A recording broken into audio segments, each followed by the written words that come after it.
30 de abril. San José Benito Cotolengo. 1842. Cuando se dice el Cotolengo no se sabe si se indica al santo o su obra, ya que hoy en día tanto el uno como la otra llevan idéntico nombre. La Piccoia Casa della Divina Providenza, que alberga ahora en Turín cerca de 10.000 hospitalizados, constituye el retrato más vivo del santo y el reflejo más genuino de su espíritu. Nacido en Bra, Piamonte, el 4 de mayo de 1786, desde su infancia da claras muestras de su vocación.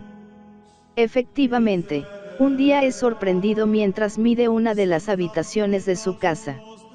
Interrogado sobre lo que hacía, responde que quiere saber cuántas camas cabrían en aquella habitación para acoger enfermos pobres. Comenzados los estudios, estos le resultan difíciles. Se encomienda a Santo Tomás de Aquino, quien le obtiene inteligencia y memoria. Luego dará el nombre de Tamesinous a los aspirantes al sacerdocio de la Piccoula Casa. De este modo puede terminar todos sus estudios. Y no solo llegará al sacerdocio el 8 de junio de 1811, sino que incluso logrará, 14 de mayo de 1816, el doctorado en teología.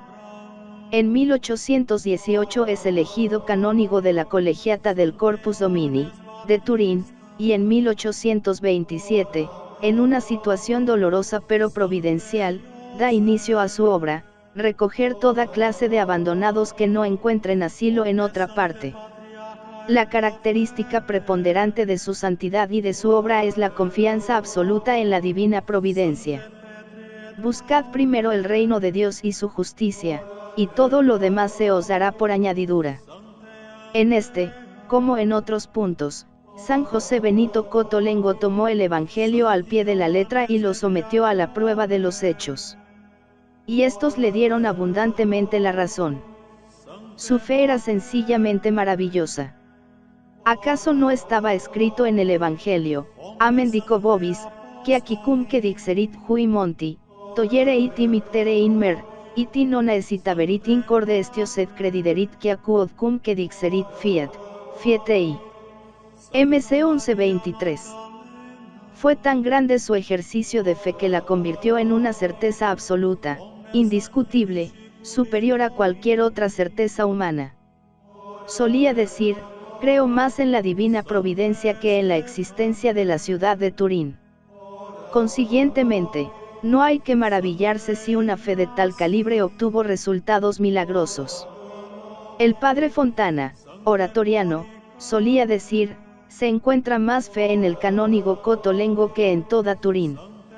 Él pensaba en los lirios del campo, en los pájaros del aire y quizás, aunque no hubiese existido de por medio la promesa del Salvador, habría encontrado por sí mismo la ejemplar conclusión de que el Padre Celestial debía pensar y proveer a sus criaturas, creadas a su imagen y semejanza.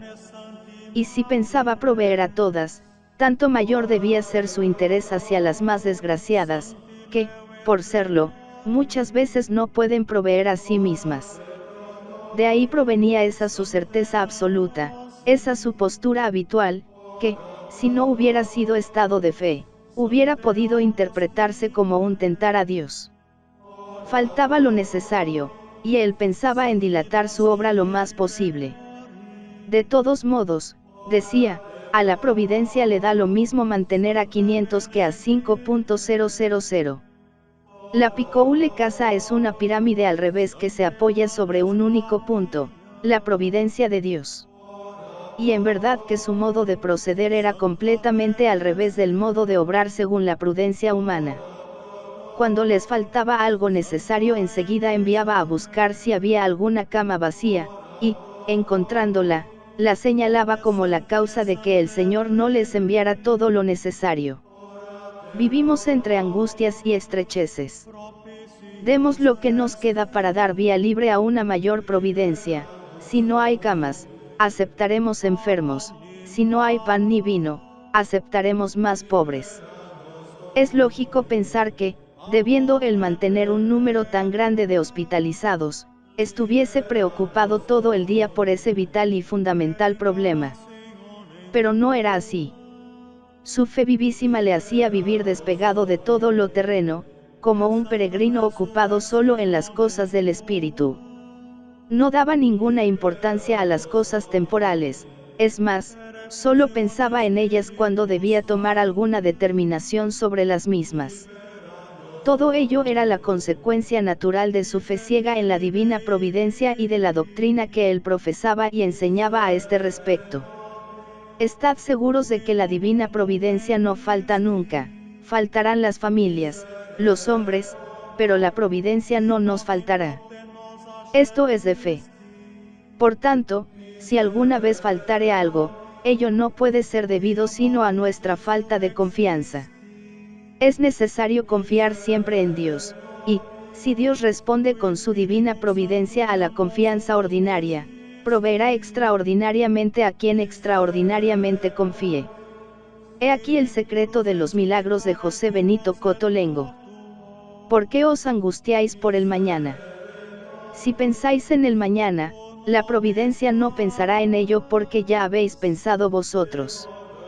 No estropeéis, por tanto, su obra y dejadle hacer.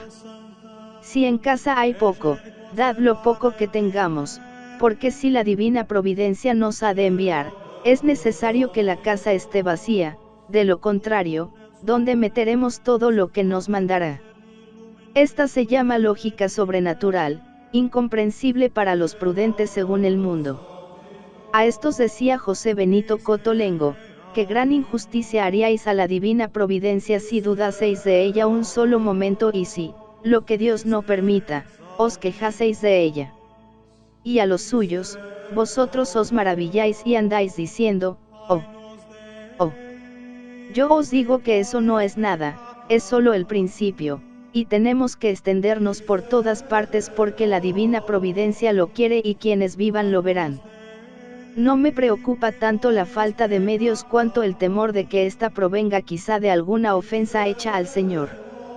Era, pues, el temor y la cruz de San José Benito Cotolengo, temía que viniera a menos la fe en la providencia, la esperanza y la certeza de su intervención, y que por ello se volvieran estériles las fuentes de la gracia.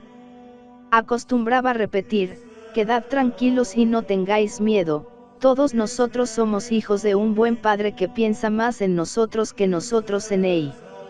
Solo debemos procurar estar bien con Dios, no tener pecados en el alma y amarle, y luego ningún temor, Dios nos está mirando y es imposible que nos olvide. Tanto mayor es el número de los que entran en la picoule casa y tanto mayor es la cantidad de pan que nos llueve del cielo, un pan al día para cada uno. Y es la divina providencia la que se divierte enviando pan sobre pan. Cuanto entra para los pobres debe gastarse en su manutención, si conservamos el oro o la plata la providencia no nos los mandará más, porque sabe que ya los tenemos. Entre la divina providencia y nosotros efectuamos dos trabajos diversos, ella envía la comida, el vestido, la ropa y el dinero, y nosotros lo gastamos alegremente en favor de los pobres sin pensar en el día de mañana o de pasado mañana. Las características básicas, pues, de este abandono son: 1. No llevar cuenta de lo que se hace, no anotéis lo que la divina providencia nos envía, y no queráis saber el número de los enfermos, cometeríais una indelicadeza con la divina providencia. Ella es más práctica que nosotros en la teneduría de libros y no nos necesita. No nos mezclemos, por tanto, en sus asuntos. 2. El no querer que se rece por un motivo determinado, explícito, ni por la salud, ni por las necesidades de la picoule casa, ni por otro fin determinado que no sea el de agradar al Señor. El espíritu de la picoule casa es el de rezar siempre para que en todo momento y en cada cosa sea hecha la santa voluntad de Dios. Posiblemente, cuando se rece, pedid al Señor que se cumpla siempre su voluntad. Y, si bien nos está permitido pedir un bien temporal determinado, sin embargo, en cuanto a mí se refiere, temería faltar si pidiese en tal sentido. En la picoule casa no se debe rezar nunca por el pan material. Nuestro Señor nos ha enseñado a buscar, primero, el reino de Dios, que todo lo demás ya se nos dará por añadidura. Y nosotros debemos rezar así. Quizás se haya raramente, en la historia de la santidad, un abandono en Dios tan completo como el de San José Benito Cotolengo. Él se sentía verdaderamente un puro instrumento, un peón de albañil que no tiene ni puede tener las preocupaciones y responsabilidad de toda la construcción, la cual depende, evidentemente, del arquitecto. Yo soy un peón de albañil, decía, y nada más que un peón de albañil. El arquitecto planea magníficamente sin necesidad de mí, por eso, cuando yo salgo, es él quien piensa en lo que se debe hacer. Y no se oyó nunca decir que la divina providencia haya hecho quiebra. Y la divina providencia ha sido fiel a su cometido y nunca ha faltado el pan a esa inmensa familia que vive solo de la pública caridad. En ella han encontrado acogida toda clase de desgraciados. Y ello porque en esta inmensa ciudad del dolor y de la serenidad resuena perpetuo el Dao Gratias, perfumado por una perenne adoración eucarística. Los milagros se suceden sin tregua y toda la atmósfera está impregnada de fe y oración. El Cotolengo o Picoule Casa es como Lourdes, si bien en forma diversa, uno de los faros más potentes de irradiación de lo sobrenatural en un mundo tan natural.